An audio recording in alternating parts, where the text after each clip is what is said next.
my God, babes, welcome back. We love you, we see you, and honestly, the Sunday scaries have arrived harder than a dragon flying over King's Landing right now. Oh, they're hitting so hard. I am unwell. Literally unwell. Like, I am breathing heavily just thinking about Aegon's crispy little return and the sheer volume of, like, generational trauma that was just inflicted on us in this week's journey to Westeros. Right. It was a lot.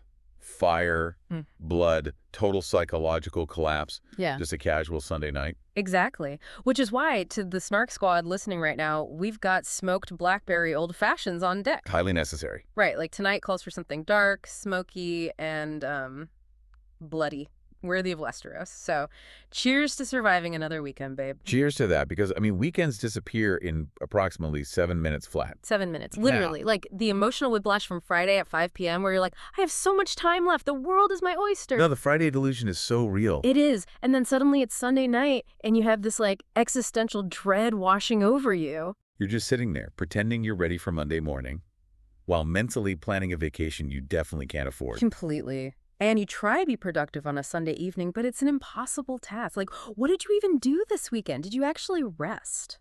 I mean, if by resting you mean I moved from my bed to my couch and just remained entirely exhausted in a new location, yeah, then yes, I rested so hard. Oh my God, yes. A change of scenery for your fatigue. Exactly. I called it an outing. What about you? Did you do anything?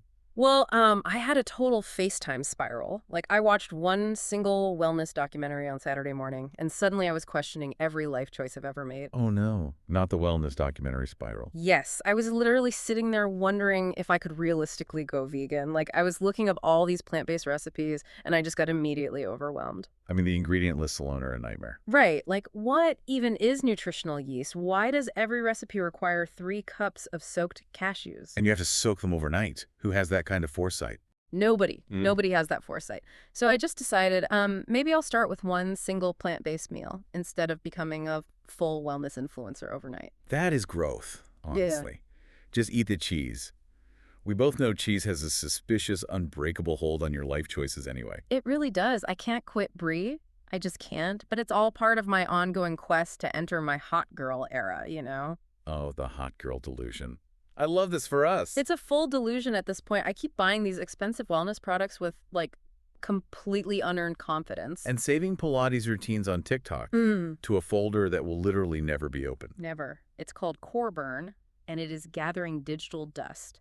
I really drink one single green smoothie and just expect immediate transformation. Like, where are my toned abs? Where is my glowing skin? You're just waiting for the effortless confidence to kick in. Exactly. But then you realize your current reality is mostly just ignoring hydration reminders and eating emotional support snacks on the couch. Which is valid. Emotional support snacks are essential. They are. So, Biggs, we are not in our hot girl era yet.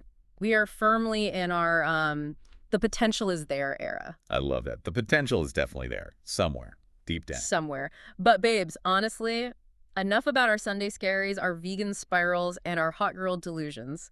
Let's return to Westeros. Yes. Let's get into it. Because the family drama here makes our group chats look incredibly healthy by comparison. Oh, 100%. So let's start right in the Red Keep, because Rhaenyra's paranoia is fully out of control. It is entirely unhinged at this point. Right. She wakes poor Helaena up from a dead sleep and starts treating her like a magic 8-ball, or like Westerosi ChatGPT. Yeah, input prompt, receive prophecy. It's so messed up. It broke my heart. Like, I am so emotional over Helaena. She just wants to live in peace, you know? She wants to embroider her little bugs and feed her chickens. And Rhaenyra is just desperately seeking validation. Like, she's descending into tyranny, and she needs Helaena to tell her that her suffering actually has some divine purpose. Yes. It's like she's digging for an excuse to do terrible things. Because she's buckling under the pressure. I mean, from an analytical standpoint, Rhaenyra is realizing that hoarding all these dragons doesn't actually solve her political problems. It just isolates her. Totally. And the visions Helaena actually decodes for her are terrifying. Like the gray mare in the courtyard. Oh, yeah. The classic symbol of death and plague. Not a great sign for your new regime. Not at all. And then the vision of a baby being born and immediately taken away by Rhaenyra's Queensguard. I mean, chill. Right, which basically implies that under Rhaenyra, there is no private life. The state just consumes everything. Your kids, your innocence, all of it. It's so dark. But then it gets worse. Helaena sees herself riding Dreamfire while a mob storms the dragon pit. That is the big one. That's complete societal collapse, the small folk rising up against the ultimate symbol of Targaryen power. And she transitions right from that into seeing the winter, the White Walkers, and just snow falling over her chickens. It's like she's seeing the absolute end of the world. Because Helaena actually sees the big picture. And it leads to that profound quote. When she looks at Rhaenyra and says, "The idea that we control the dragons is an illusion." I got chills. Actual chills. I mean, she's telling her that the weapons are in charge. Are you yourself not altered? But okay, wait, let me push back on this a little bit. Go for it. Because is Helaena actually right that the dragons fundamentally corrupt the riders? Or is Rhaenyra just a naturally flawed person who is buckling under unimaginable grief? You don't think it's the dragons?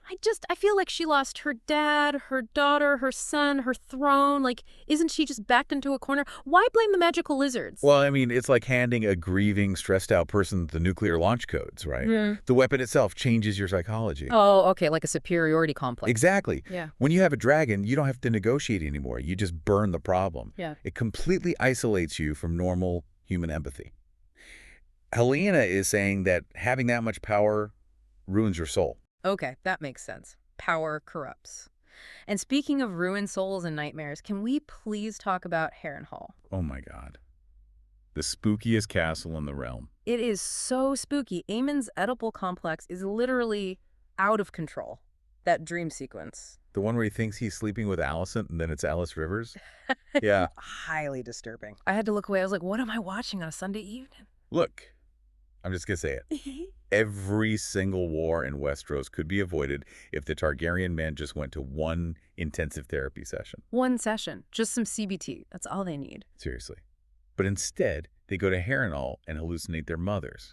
And then the real Alicent actually shows up. Which is the most awkward timing ever. And she arrives with Ars Erdrian Redford, right? And what does Aemond do? He instantly executes him with the cat's paw dagger. Doesn't even ask him a question. Just stabs him to keep his location secret. Because Aemond is a tactical mess. He thinks he's this brilliant strategist, but he's just reactive and paranoid. Killing a hostage immediately is so dumb. It really is. Which leads to the most awkward family dinner in the history of Westeros. The tension was thick enough to cut with a Valyrian steel sword. Alicent's just sitting there playing the completely disapproving mother-in-law to Alys Rivers. Yes. She's like, who is this swamp witch controlling my son? And Alys is just vibing, entirely unbothered. Meanwhile, Aemond is outlining this delusional 5-year plan. Oh, the 5-year plan. He really thinks he's going to stay at Harrenhal, wait out the war, and breed a, what did he call it, a new line of unsullied kings. In the mud, in a cursed castle. Like, babe, you cannot run a continent from a haunted ruin. He is so disconnected from reality. He really is. And Alicent sees it, which is why she does what she does. I mean, she goes to the Godswood, finds nightshade berries, and spikes his spiced wine. Her own son. I know. And honestly, I have to defend Alicent here. I am so emotional about it. She is tragically trying to save the realm from her own monster. I mean, she realized she raised a tyrant. He literally just admitted he tried to kill Aegon. Exactly. What else is she supposed to do? And then he collapses at Alice's feet, and Alys just looks down and goes, "Idiot." Iconic delivery. Just a perfect line. It is everything. But while Aemond is getting poisoned by his own mother, Rhaenyra's husband is out in the Vale poisoning her alliances. Daemon is really trying his best to be terrible, isn't he? He is. Though I will say, Lady Jane Eyre, a total lesbian icon. Oh, absolutely. Mm-hmm. And the little nod to nettles and sheep. Brilliant. Love that Easter egg.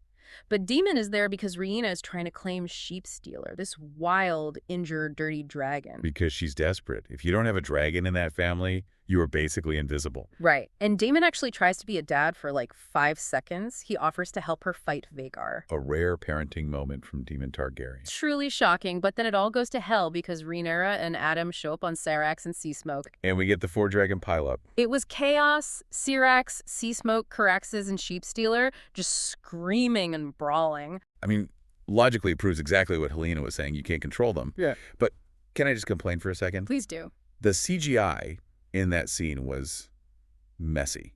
It felt like a Marvel movie blue screen fight.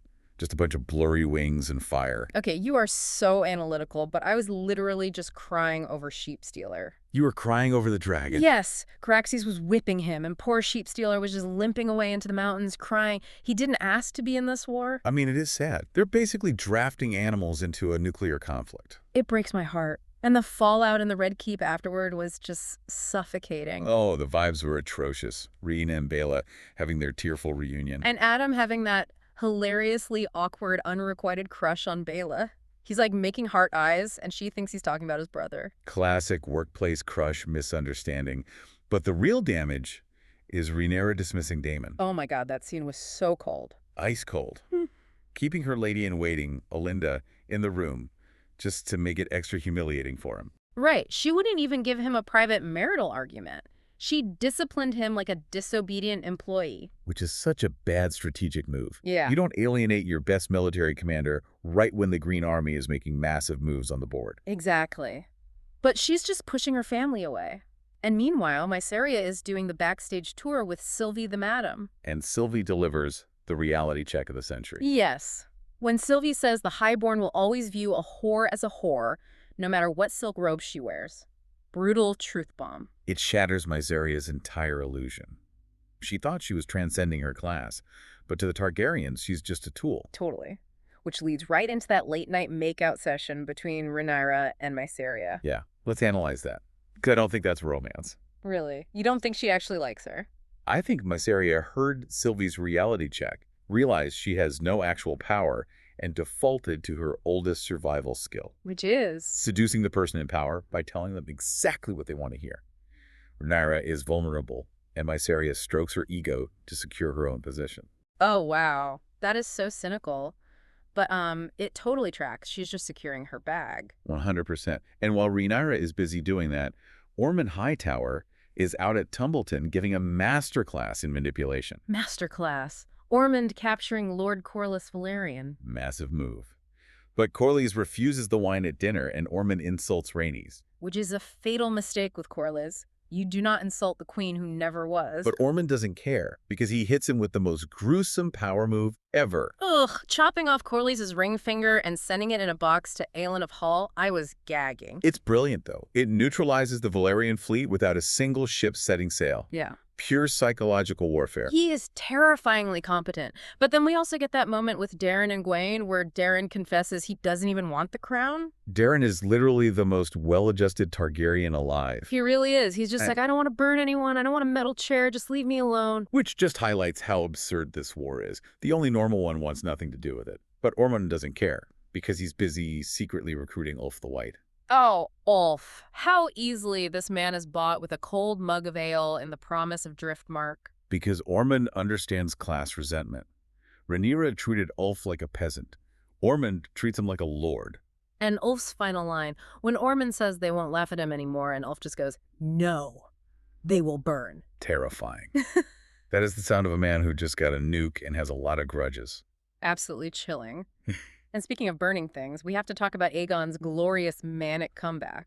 Oh, the return of the king. Right. He's with Larys and Tyland trying to flee to Essos, and they get cut off by the mutant army. And Larys Strong does what Larys Strong does best. He literally evaporates. The second he sees the swords, he dips into the woods. A true survivor. The host organism is dying, so the parasite detaches. Exactly. But Aegon decides to stop running. He gives this epic speech, talking about being anointed by the High Septa and being dreadful in vengeance. He fully leans into the myth. And then, the emergence of Sunfyre. Oh my God. He'd heavily scarred, half-dead Sunfyre dragging himself out of the trees. It was incredible. I mean, I hate Aegon, I really do, but I have to admit the emotional weight of his bond with Sunfyre is just... It's incredible. Like, the dragon came to find him. I'm telling you, this is the best, most main character moment of the entire season. Standing there, crippled, and summoning your golden dragon to just torch an entire army. Laughing maniacally while screaming Dracarys. It flips the entire board. It really does. Which means it is time to officially judge these messy nobles in our first segment. Yes, segment 1, the small council. All right, who made the smartest political move this week? Okay, I think we kind of already agreed on this, but it has to be Ormund Hightower securing Ulf. Without a doubt. He neutralized one of Rhaenyra's weapons of mass destruction and added it to his own arsenal. Just brilliant. With a beer. Literally cost him nothing but a pint. Okay, what about the worst decision of the episode? Oh, easily Rhaenyra flying off the handle and attacking Sheepstealer. So bad. She alienated Daemon and Rhaena, the only family actively trained to help her, all because she couldn't handle not being in control for 5 minutes. She is letting her paranoia ruin her military strategy. Okay, best piece of advice given. For me, it was Sylvie humbling Mysaria. Yeah, that reality check was necessary. Yeah. The Highborn will always view a whore as a whore. It explains the entire dynamic of Westeros. It really does. Class solidarity does not exist for the Targaryens. All right, person who absolutely should not be trusted with power. I have a strong opinion here. Let me guess. You're going to say Aemond. Yes. He is literally murdering people who bring him his own mother. He is a psychotic liability. Okay, counterpoint. I argue Rhaenyra shouldn't be trusted with power. What? Really? Yes. Think about it. She's hoarding dragons, completely ignoring the suffering of her people, and using her sister as a psychic meat shield. She thinks God is on her side, which makes her capable of justifying anything. Oh, wait, you're kind of right. A tyrant who thinks she's a savior is terrifying. Exactly. Defended my choice. Fair enough. Okay, since we are handing out titles, let's move to segment 2. Dragon energy rankings. We are ranking the specific auras these characters are giving off. Love this. Let's start with confidence. Confidence goes to Ulf the White. Has to. The sheer audacity to sit on a hill, drink Ormond's beer, and casually betray his queen. Delusional confidence. Peak confidence. All right, chaos level. Who is the most chaotic? Aemond. I mean, having a romantic delusion about your mom, killing a queen's guard, and getting poisoned by your mom in the span of one afternoon. That is peak chaos. Just an exhausting day for him. Leadership. Ormund Hightower. Yeah, he is cold, calculating, and actually getting results at Tumbleton while everyone else is crying in their castles. So true. Okay. Survival instincts. Lair is strong. The evaporation. The second the Mountain Men showed up, he practically vanished. He will outlive them all. He's a cockroach. And finally, main character energy. Aegon Targaryen. Yes. Standing in front of that army, totally crippled, and just summoning his dragon. Pure theatricality. Okay, so we love judging their survival instincts, but let's be real for segment 3.